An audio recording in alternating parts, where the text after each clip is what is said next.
sizlərlə magistratura qəbul imtahanında istifadə olunan belə bir sualın izahına baxırıq.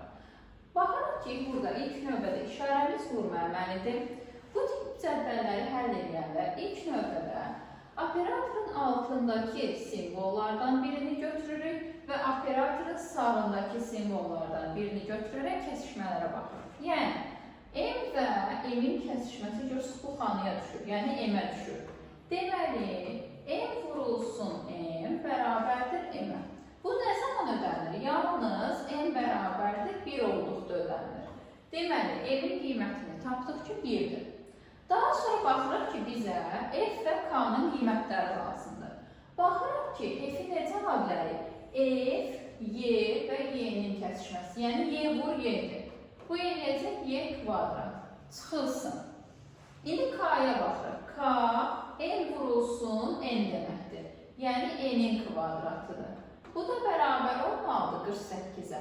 Biz bunu vuruqlara ayırsaq, yəni, Y çıxılsın N, vurulsun. Y üstəgəl N şəklində yazsaq, şərtdə də bizə Y çıx N-in 4 olduğunu verir.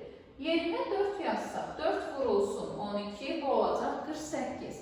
Burada yerdə rəqəm qoyub da tapa bilərsiniz və yaxud da sistem təmin şəklində də yaza bilərsiniz. Yəni, Y çıxılsın N 4-ə bərabərdir, Y üstəgəl N 12-yə bərabərdir. Bunu sistem təmin kimi həll eləsək, tərəf-tərəfə toplayanda bunlar gedir. 2Y bərabərdir 16-ya, Y də bərabər olacaq 16-nı 2-yə böləndə 8-ə. Deməli, Y-nin qiyməti 8-dirsə, 8-dən nə çıxanda 4 eləyəcək? 4. Deməli, N-in qiyməti də olacaq 4. Tapdıq ki, Y 8-dir, N 4-dür, N 1-dir. Buranda eləyəcək 32, yəni cavab olacaq 32.